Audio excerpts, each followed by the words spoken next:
Hello, everybody, and welcome to Outraised Voices. I'm Sharon Lee Williams, your host. And if you've been here before, I want to say thank you from the bottom of my heart. Thank you for coming back and joining me in this conversation. If you are new here, thank you for joining us. And next time, bring a friend.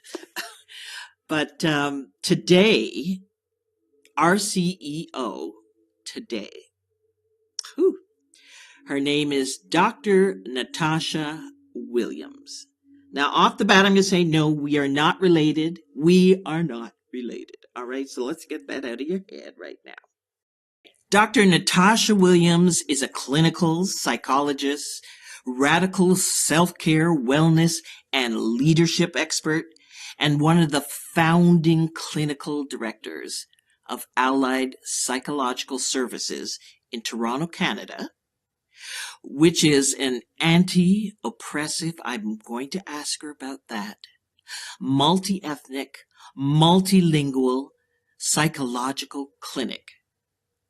Now, Dr. Williams is also a best-selling author, an international speaker, and a certified diversity, equity, and inclusion corporate trainer. So, I could have gone on with what you do, Dr. Natasha, because you have a lot of accomplishments. Beaucoup, they say in Montreal. Lots of accomplishments. You are just an all-rounder mega woman. Thank you. That's what I look at. So you were also an author of a number of books, actually. And today I have my trusty little book here with me.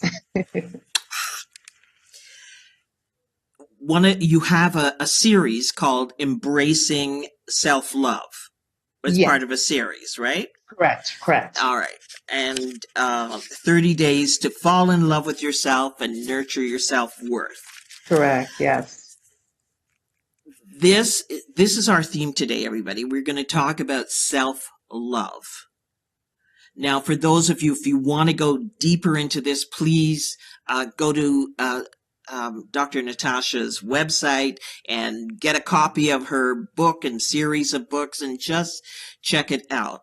But today, in keeping in line with the theme of the show, with what we're talking about, people who are raised outside of raised outside of their country, raised in foster care, raised as adoptees, we want to, as well as adults, and not just adults and youth and all that raised in care, we want to talk about self-love and how do we do that? How do we do that well? How do we get out of our own way? Because most of you know that I am part of the system. I was raised in foster care from the time I was a baby until I transitioned out of care. So that's why this is a very important subject for me, because it leads into relationships when you become an adult and you think you're over all of this stuff, but it comes up and bites you kind of in the rear. Let's say that. Let's say that nicely, bites you in the rear. So, first question, what is the difference between a psychologist and a psychiatrist? What do you... Okay. Yes. So, and this is a great question because there is a lot of confusion about the differentiation between the two. The easiest thing to say is that we're similar in a lot of ways. So let's start there. So we have the ability to treat, to diagnose different psychological, psychiatric disorders. The differentiation, first of all, is in our education. So a psychiatrist is a medical doctor. So they go to med school, they get their medical doctoral degree, and they also have the ability to prescribe medication.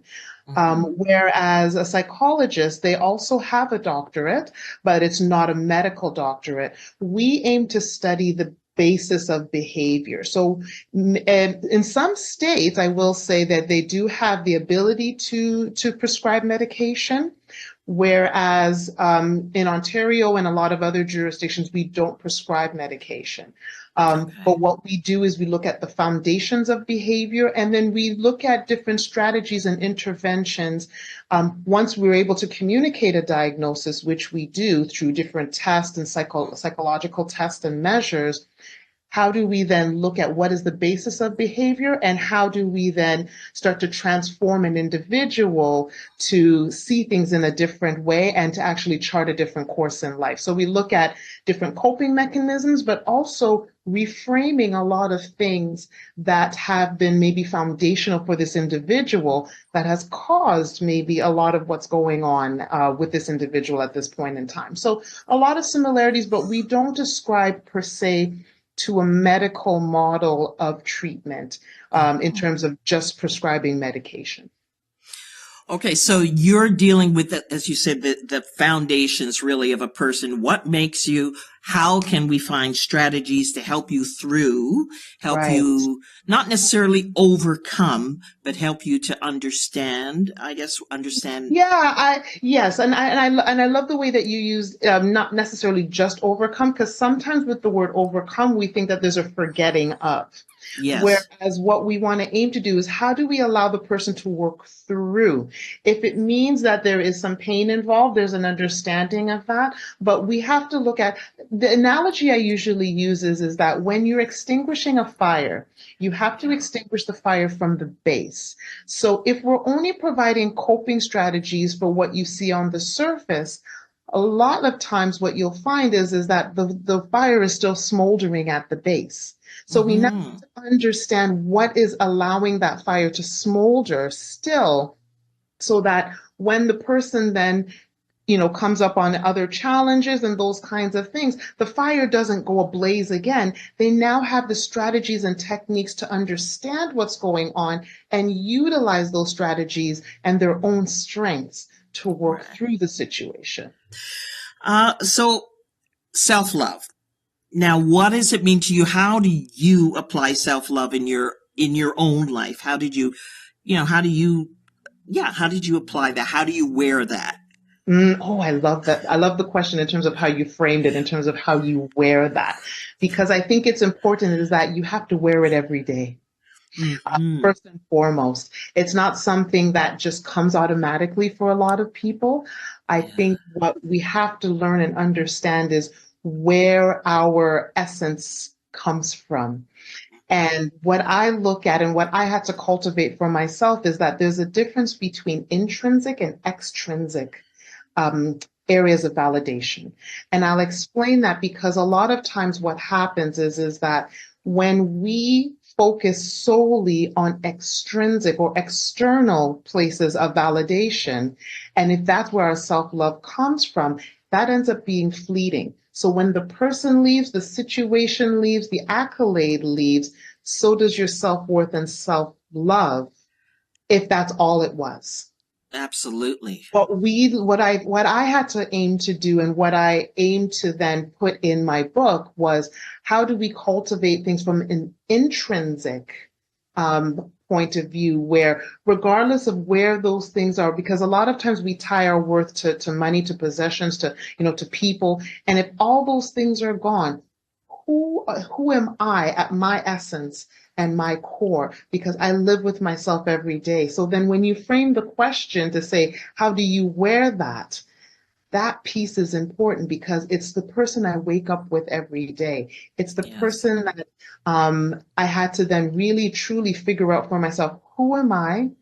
Who am I in God? And what is my purpose? And Mm, while I believed I knew my purpose, mm. um, from an early age, I think what happens is that when we look at things from an intrinsic and extrinsic point of view, what we have to look at is that it's not all one or the other, and then sometimes it can go, it could be misbalanced.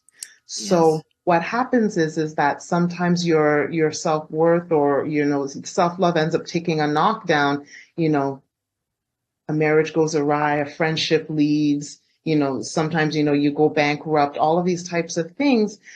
And then you have to reevaluate and see how are things balanced. And I think that's where you have to cultivate this on a day-to-day basis and keep things in check sometimes.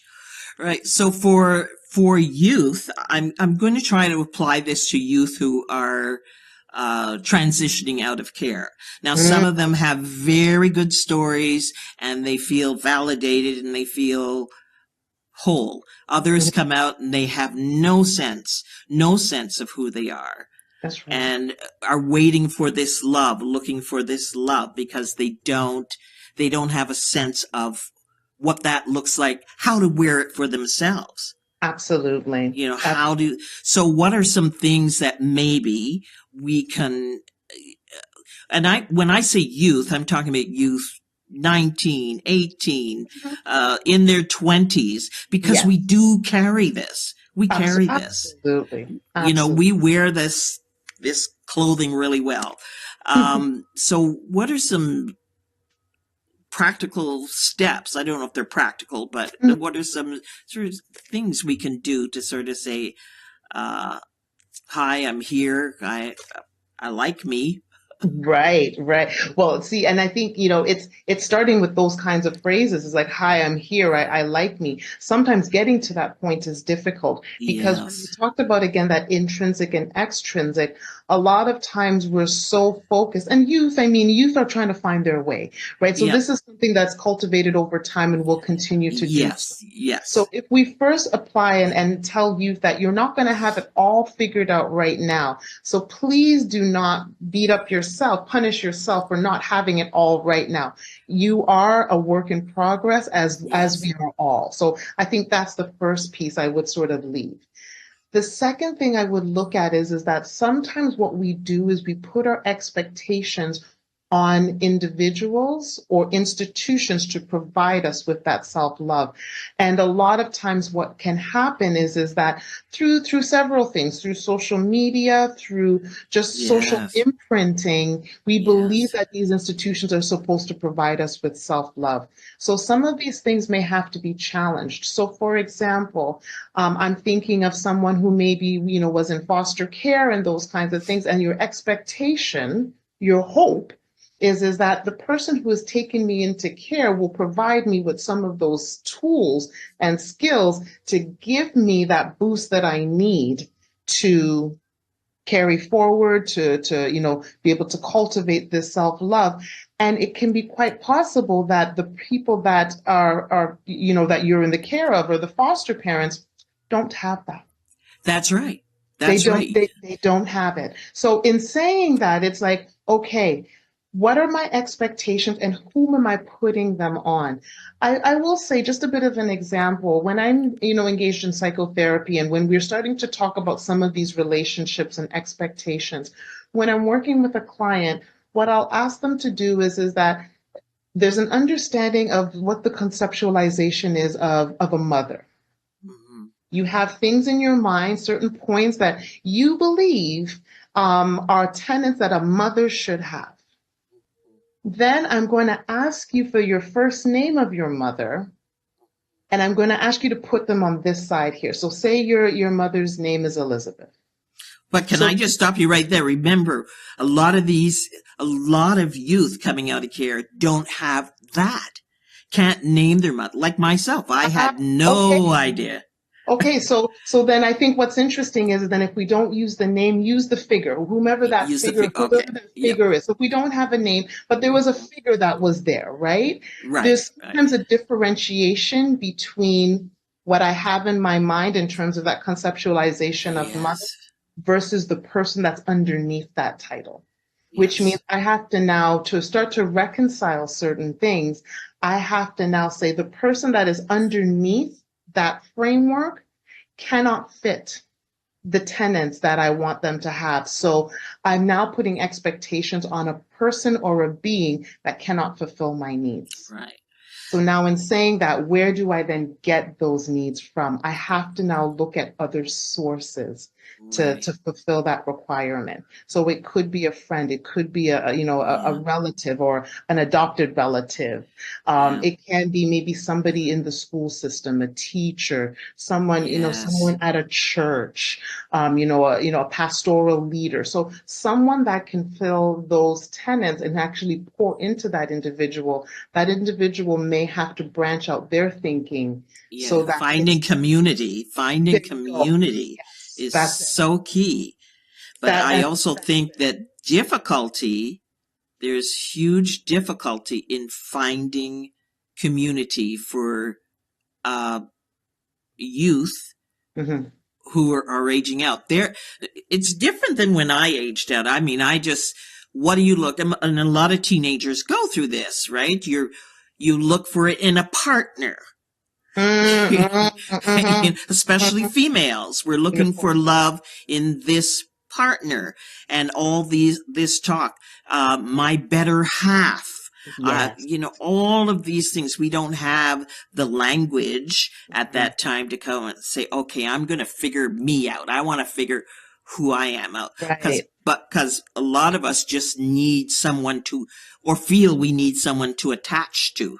Exactly. And I think what I had to do for myself, and this is when I was older, but I think if Yes. I even heard it when I was younger, it would allow the wheels to start turning. Yes. Is that Yes. I had to take my partner off the pedestal and put God on the pedestal. And the Wow. Yeah. reason, that was even told to me, and the reason I even held on to it, because if I start worshiping those people, they end up becoming my idols. And then again, it ends up being misbalanced. It ends up being so extrinsic. If that Yes. person leaves or whatever the case may be, there goes my self-worth because I put all of my eggs in that basket.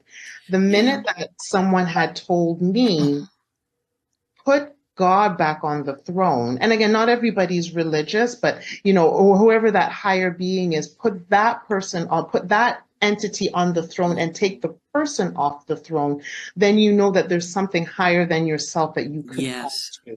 And that's where I started cultivating some of that intrinsic self-worth. And I think that's where it was so important to feed that. And then there was nobody that could be placed on that throne. I could love somebody, Yes. but I would not idolize them.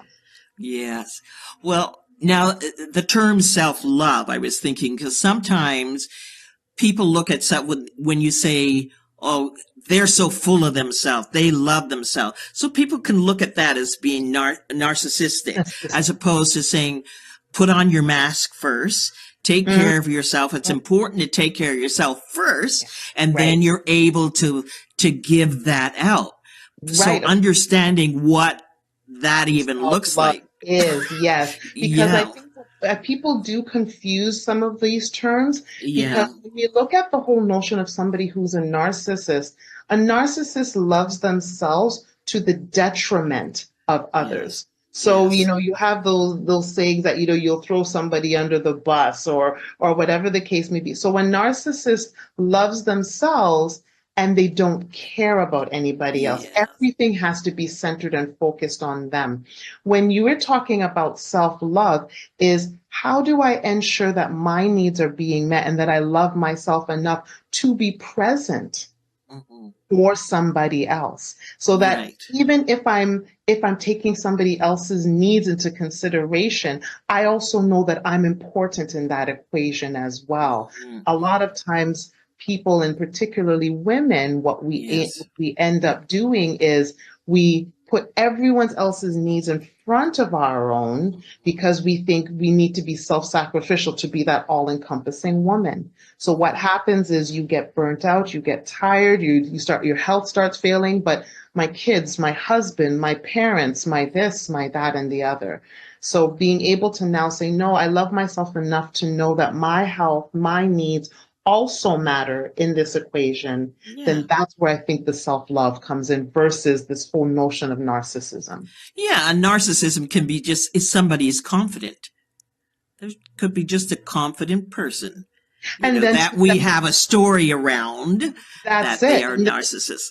Thank you. Exactly. And see, there's the difference because even as a clinician, we notice that some of these terms that we diagnose are actually used out of context. So narcissistic personality disorder is an actual disorder that is a diagnosable disorder in the context that we use. And we use typically what we call the Diagnostic Statistical Manual to look at these different diagnoses. So it's an actual diagnosis, but again, the term has sort of been taken and it's used in layman's terms, and then a lot of times ends up being jumbled and misused. But confidence again doesn't necessarily mean narcissism.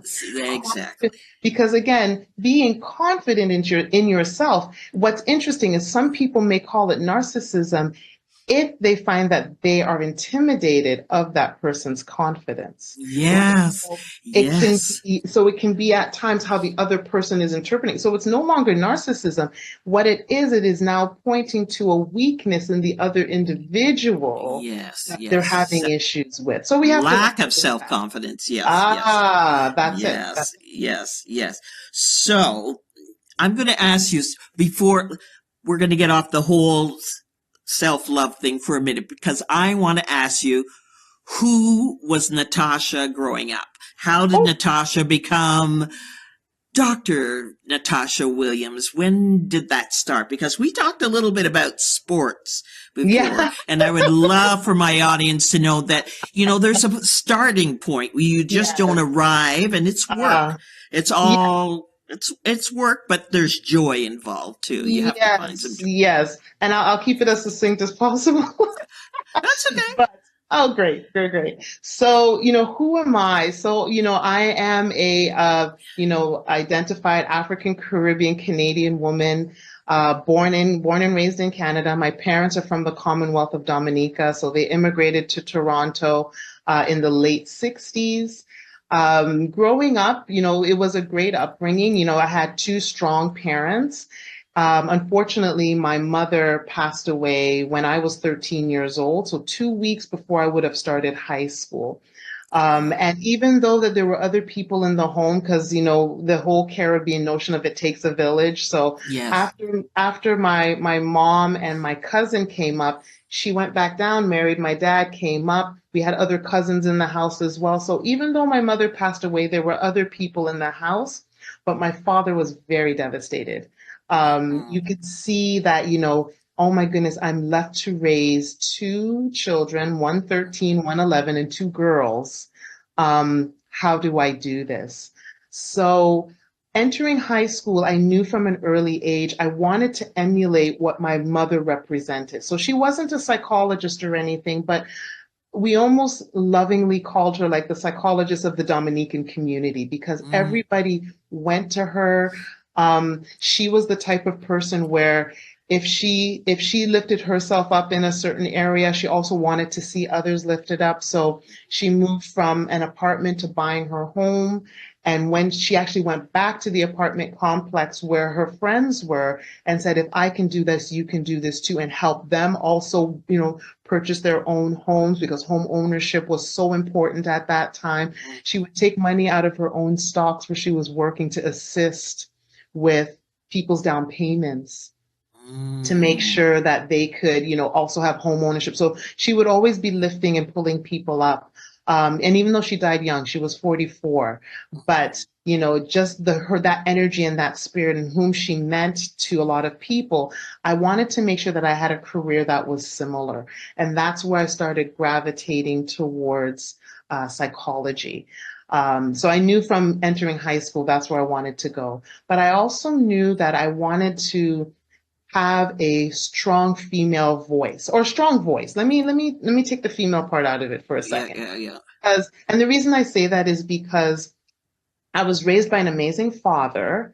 But sometimes he espoused some very, traditional, female views. Women are supposed to do certain things, not others.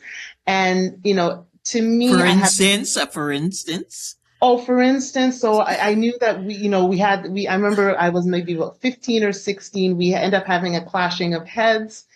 he came downstairs one day and he looked at me and he said, my goodness, I have got two daughters and no one's here straightened to fix me up my breakfast. I don't know, what are they here for? And I remember looking at him like, are you kidding me? Like, are Mhm. you absolutely? So we ended up like, I think I blew up and I'm like, I cannot believe that you're saying, now you have to say this respectfully. My dad was like 6'4" and that kind of Mhm. thing. But I just said, I go, Dad, I go, you can't say that. I go, and I remember using these terms, are very misogynistic. You can't say that. I don't mind, doing things, but it's not because I'm a woman I do these things. It's because Right. I enjoy doing things or whatever. So the task is not connected to my womanhood. And as he got older, he aimed to understand that, but it was a little Yes, difficult at the beginning. of But I think course. also part of what I wanted to do was enter into activities and things that were not seen traditionally for women, but gave me such power and feelings of safety, security, and freedom. And that's where I started playing rugby in Hmm. high school. I started when I was I mean, maybe 16. I started playing rugby, and I remember my father just being flabbergasted. He's like, "Oh my goodness, a woman playing rugby. It's too rough of a sport. You shouldn't be playing it. Women shouldn't be playing it." And every time he said I shouldn't is when I played harder. Of course. I played for my school. I ended up getting awards for it. Best athlete in the school, but I think what it was for me, it was, seeing yourself, dedicating yourself to something and noticing the accomplishments and the accolades that came after, because you would go, you would train, we would train behind the school, rain, shine, mud, you name it, we trained in everything. There was such a team camaraderie as well. And Sports teaches you that.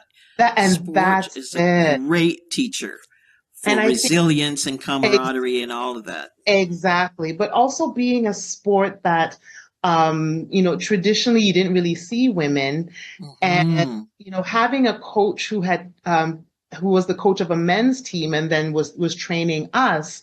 He trained us no differently. He said these are the because he was actually from, I think, Australia or New Zealand, and he came over to Canada.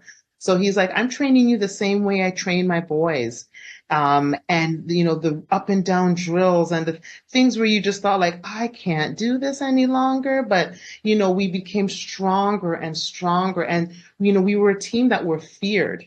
We would go to Hmm. different, and we were a very multicultural team as well. So, you have a team who is, again, laid out very multiculturally, and then you're going to these places like north of Ontario where it was not diverse at all, and we're running onto the pitch, and you can see like the eyes open this wide because they're shocked to see this diverse group of girls, and then we can actually play, Wow. with no apologies. All you have is a mouth guard. You have no protection. That rugby Hmm. is not played with protection, just your mouth guard. So we're there, we're tackling, we're doing all of this stuff. And, even the people at our school would come and watch our games and they would be like, oh my goodness. I, I don't think I've ever met a female rugby player. And I have to say, I dated a rugby player, and I remember the bruises. oh The yeah. bruises. They had bruises all the time. So, I came home with a black eye, and my dad nearly lost it because yeah. to him, that just proved, I told you you're going to get injured, and look, now you come home with this black eye. What's interesting is in hindsight, I knew why he was so afraid. It was because my uncle played for the Caribbean national rugby team and, would travel around the world, around the Caribbean. And one match he played, he broke his collarbone. And, the injury was quite significant. And I think, because his brother, was playing and had those type of injuries, seeing his daughter play, he was concerned about my well-being. So, but He again, loves you. He loves you. exactly. But how it was My baby. Yes. very different. It was, Different. just stop playing because women ain't Yeah. supposed to play that. I'm like, That's Wrong answer, Dad. Sorry. Wrong, But wrong answer. it brought a lot, it brought a lot of strength. And I think Yes. that was the most beautiful piece of it for sure. So do you find as a woman you go against the grain, or did you find a middle ground? Is that yeah, Yeah, and I think it gave me the in high school doing that, and I played actually after I left after I finished my undergrad in university because I went and found a women's league and stuff like that. It allowed me the space to say I can do whatever. You know, yes. if it's viewed as against the grain, there's a societal reason that it's viewed against the grain. And I don't Mhm. have to ascribe to that societal rule, norm, whatever. So in whatever I choose, I can I have the right to choose it, and I can choose it unapologetically. And that for me, it gave me that strength as a teenager to then seek out and do the types of things where they thought it would be against the grain, but I'm like, whose grain is it? And who am I, whose rule am I ascribing to? I can chart my own course and I'll Wow. be just fine. Yeah, so that's the beginning. Well, not the beginning. Self love, self worth, all of that is coming, even though you might not have articulated it that way, but it Correct. was there just doing these sports, doing, winning. Yes, and other things too, because I knew that my identity was not just in one thing. So, Yes. you know, in high school, I played rugby, I played netball, I did field events, so I would do discus, javelin, like things Yeah, that me they too. said they Yeah. were not female. But then I did other things on the other side because I knew I was an intellectual. So I did Yes. public speaking. I would read the school announcements. We had a step team, so I was involved in the step team.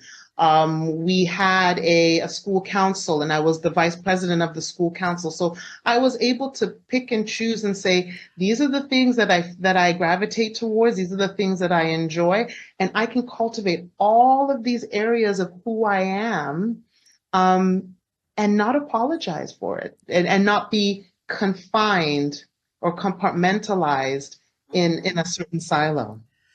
And that's what we all aim to becoming Natasha, becoming Sharon Lee, becoming who are we becoming?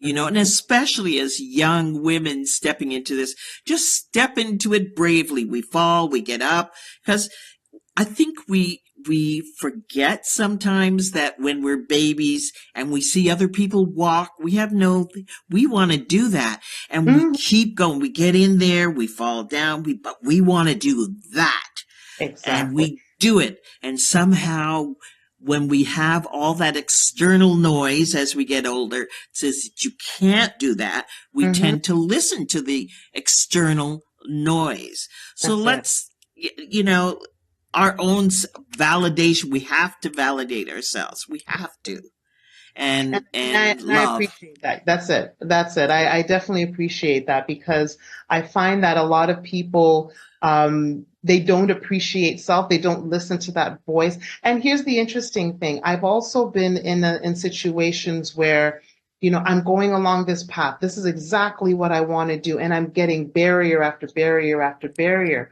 What I Right. learned over the years is that sometimes those blocks are actually beneficial because Yes. those blocks then are saying, I don't want you to go down this route. I actually want you to pivot over here. And if you Yes. actually pivot over here, I've got something even better for you.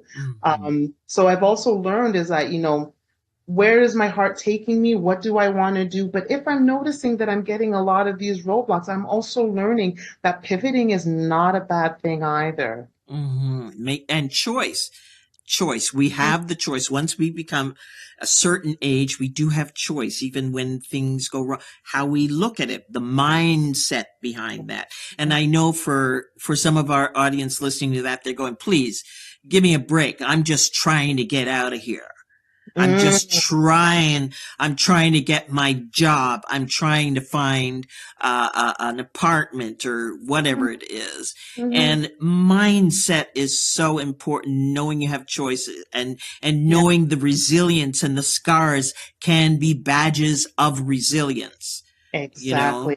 And I appreciate that you talk about having choice, because I think a lot of times where you notice that sense of hopelessness is where you feel that your agency or your choices are either gone or they're in the hands Yes. of somebody else. Yes. And being able to say, you know what, I'm just trying to get that job, I'm trying to get that apartment, I'm just trying to move on.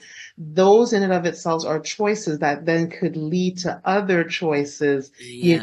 A lot of times we only see what's in front of our face, and Yeah. what we don't aim to do is that this choice here in the present can actually lead to something longer Affect. Yes. term. Yes. Yes. Yes. And it's okay to fall. It's Yeah. okay, or whatever people say, to fail at times and Mhm. get back up. It happens to everybody.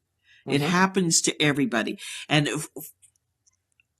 just again for the youth, I'm saying with social media, it is really difficult to compare yourself against all that's out there and try to Yes. be all of that instead of, and it's hard work being all of that too.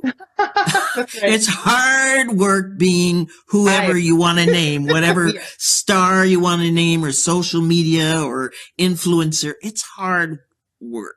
it is. So let's do the work for yourself and be the best you can be. Do put that work into yourself. Yeah. They've done their work wherever it takes them, and a lot of people aren't happy even with all that influencing and you know, social So a lot of graces. people, a lot of times, and the one thing I do want to say to the youth as well is that a lot of times what's put out in social media is what has been curated, Yes, right? yes, yes. It's what they've decided to put onto social media. A lot of times you will not see the journey that they took to get to that, what Mm-mm. they posted on social media. All they're going to post is the result. Yes, If someone was actually genuine and posted what led up to them looking a certain way, or having a certain, influence, then you would maybe be able to really see what the process was. But a lot of yes, people don't post that. And I yeah, think, being able to say, you know what, it may look good, but I mean, I don't know what it took for them to get there. And, that's and, right. again, they're only showing a certain small percentage of who they are. Yeah, you can have a filter on Zoom but you can't have a filter on your life when you're Mm, going through. You that's can't right. have a filter on your life. That's right. So I had a question for you. Like as a psychologist, Mhm. when you're out meeting people, let's say you're meeting a partner, whatever, when do you remove that hat? Are you able to remove that hat? Oh, that is an excellent question. It's fascinating because I think there's a difference between you removing that hat and allowing others to try to keep that hat on you. So Oh, Okay. So, when I'm out socially, I have to make the conscious decision and put my boundaries in place to say, I'm Dr. Natasha Williams when I'm in my clinic, in my office, working with other clients and those kinds of things. But the minute I shut the door, I remove my doctor hat and I'm yes, Natasha, and I'm navigating through the world because I know that there's more to me than just being a psychologist. It is a part of my life, and it's an important part that I love, but it's not the only part. So when I am out and about in public and enjoying myself, and those types of things, my aim is to be me. And I have to then have that boundary. There are yes, people who would then believe that they have the right, the minute they see me on, in public or whatever, to put that either hat back on me or not yes. I allow love me that. to take Yeah, it off. yeah. And with all due respect, I do have encounters where people, because I've been on TV and those kinds of things, they see me and they're like, "Oh, Dr. Natasha, how are you?"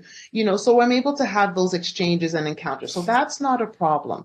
Where I find where you have to be very clear on your boundaries is when you have individuals that then want to start, asking you, could you give me advice on this? Can you, I need help with this and those kinds of things. And that's where, I really have to say, with all due respect, I'm not working right now. I'm just here, having a casual dinner, or, I'm just, I'm having my own time. But if this is something you want to discuss further, feel free to reach out to me, and then we can discuss this at a later time. But Right. I have to be the curator of my Yes. boundaries, because Yes. other people, because they know who I am and what I do, may want to infiltrate your own boundary, and they're trying to see how flexible or inflexible those boundaries are. And then once you Mhm. let people in like that, you start to lose your own set of boundaries. And I think that's what causes a lot of burnout and a lot of issues Yes. with helping professions and psychologists in particular. Well, I would say how it showed up for me. I was a professional singer for a long time, and people used to see me on TV. And then you'd go somewhere and somebody just happy birthday, and they would go, Sharon Lee, you sing it. You've got the voice. No, no, no. And I had to put, people thought, but people would sometimes be offended Yes, that that's I wouldn't use the gift and mhm. sing happy birthday or sing karaoke or Yeah. whatever it is.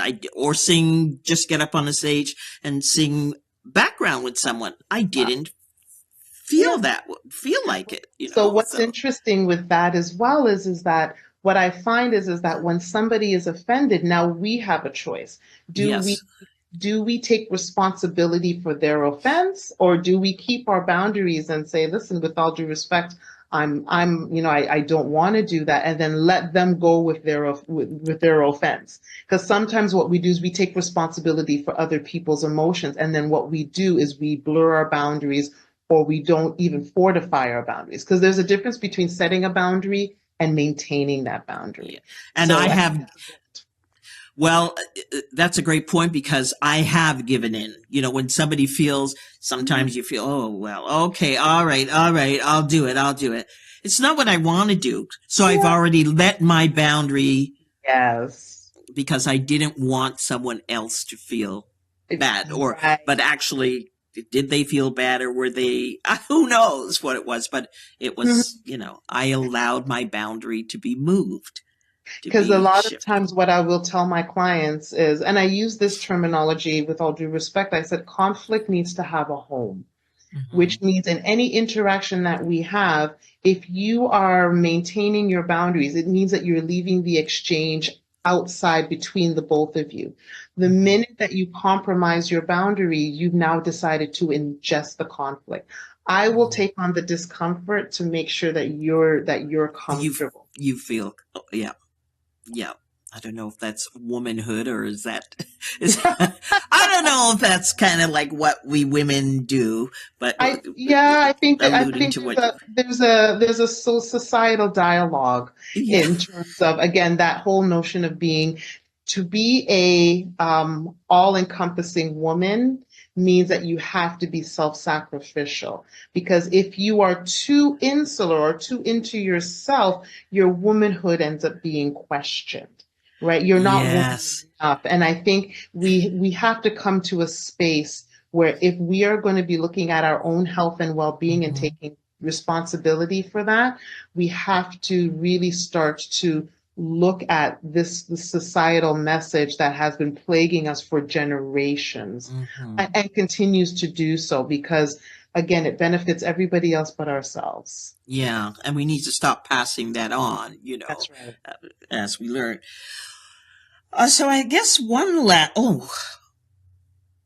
I want to ask you because we did talk about. I'm sorry, I forgot about this, but I know that, and it's on on your YouTube where you talk about your marriage Yes.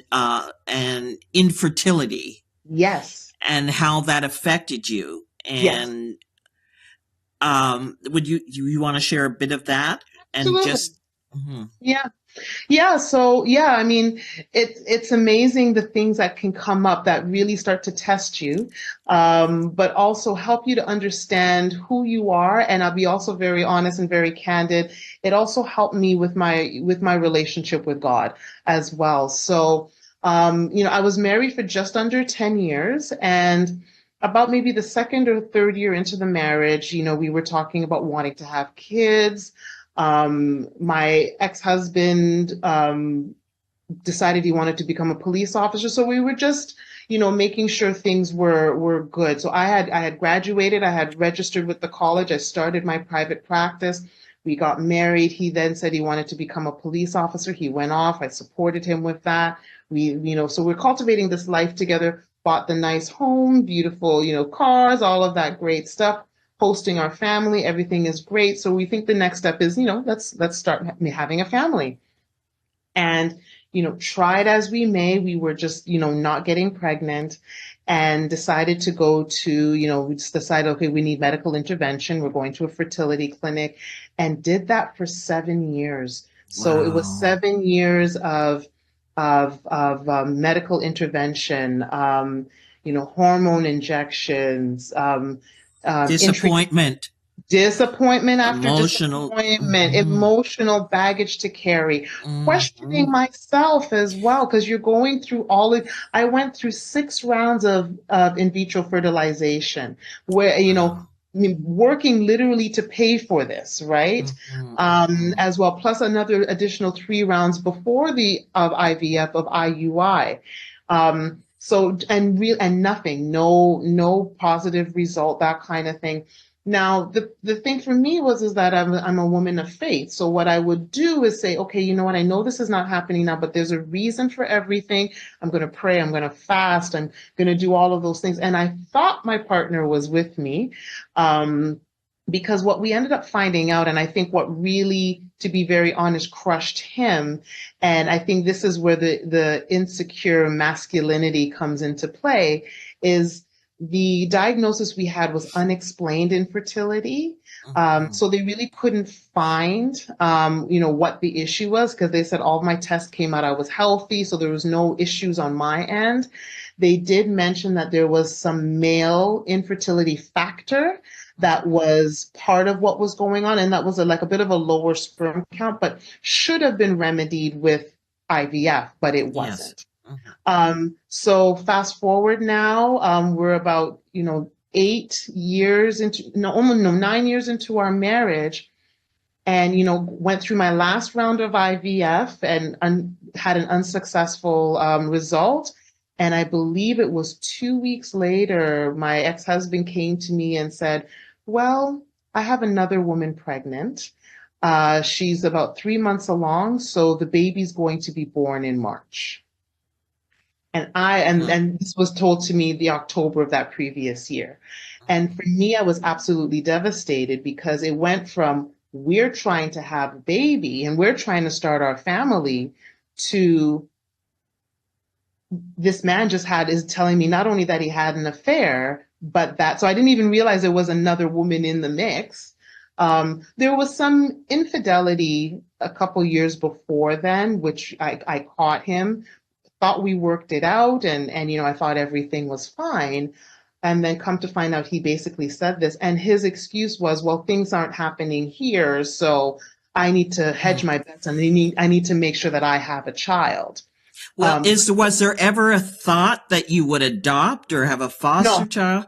nope, not for him, because for No. him, because I didn't have that thought either. I said, we're going to keep on Mm-hmm. trying. But for him, adoption, even surrogacy, anything of that nature, for him, it de-emasculated him, right? Mm-hmm. Because for him, that's not his biological seed. He really felt Mm-hmm. that, what, for him, the raising of the family wasn't the most important thing. The most important thing to him was that he was reproducing his seed, and he Yes. wanted to Yes. prove that he wasn't the reason.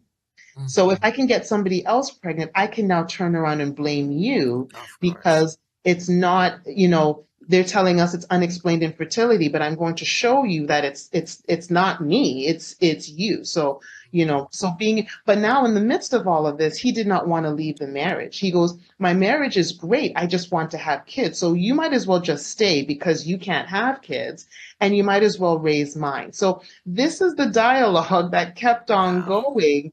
And I, at one point said, I initially thought I was going to stay. I tried for a couple of months. I'm like, as a Christian woman, through thick and thin till death do us part. And it's very interesting. As the more that I said that, it's the more that God showed me certain things. So God would show me things. For example, found out that the woman that he had this child with, he was in a relationship with for 3 years before that, met her at his workplace and was in a relationship for 3 years. So while he's giving me this whole thing of her and I just wanted to have kids, so I just slept with her when she was ovulating. He was giving me this whole story when I found out later that, he'd been in a relationship with her for 3 years.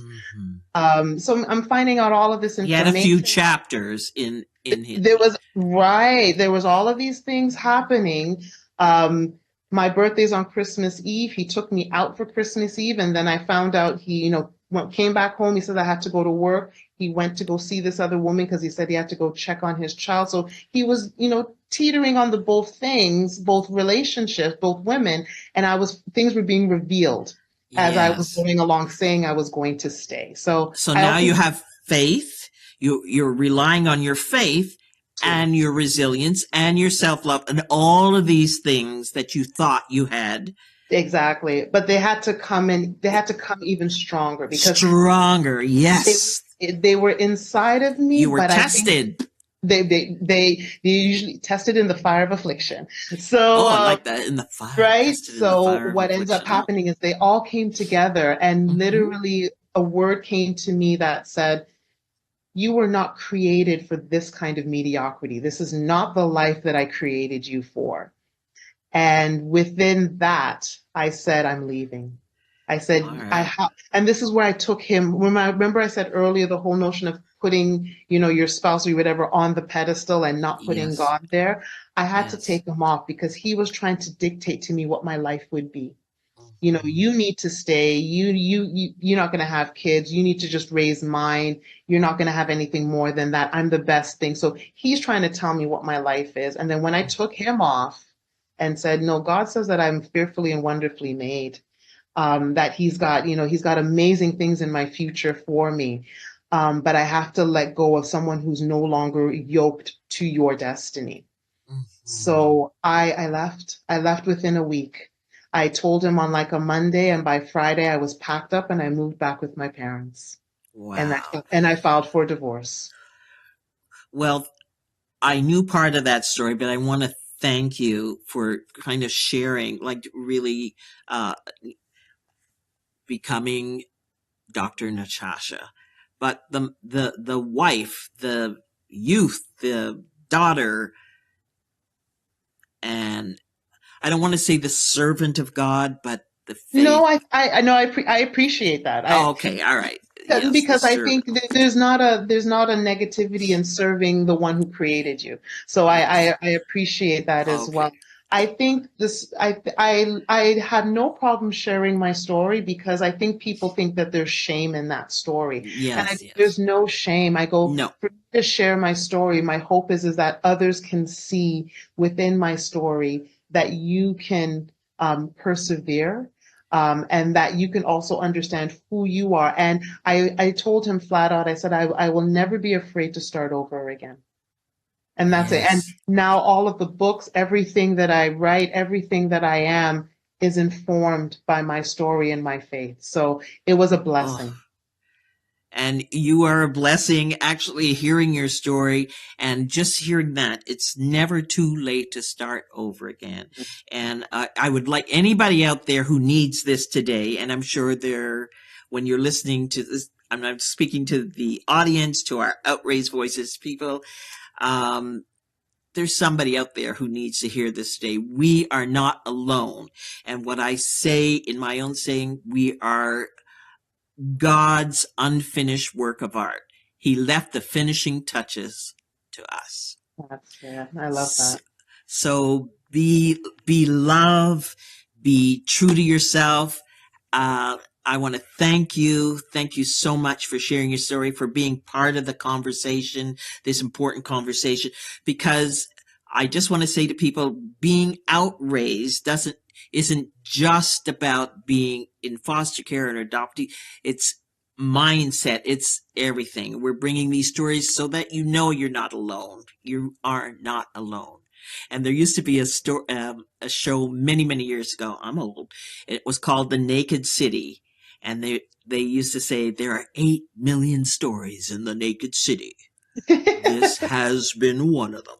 There you go. So I thank you for your conversation. I really thank you, Dr. Natasha Williams, or Dr. Natasha and Natasha. I thank you so very much. So all of you out there, reach out, and all your information will be on there. And I appreciate you. Until next time. And I think there will be a next time. I hope there will be a next time. Yes, And absolutely. yeah, stay blessed, stay healthy, stay loved. All right, everybody. So that was Dr. Natasha. And again, I want to thank her for joining us today in conversation. And I hope to see you next time with a different conversation, a different CEO, a different story, a different journey. So until next time, I'm Sharon Lee Williams for Outraised Voices. And thank you for joining us.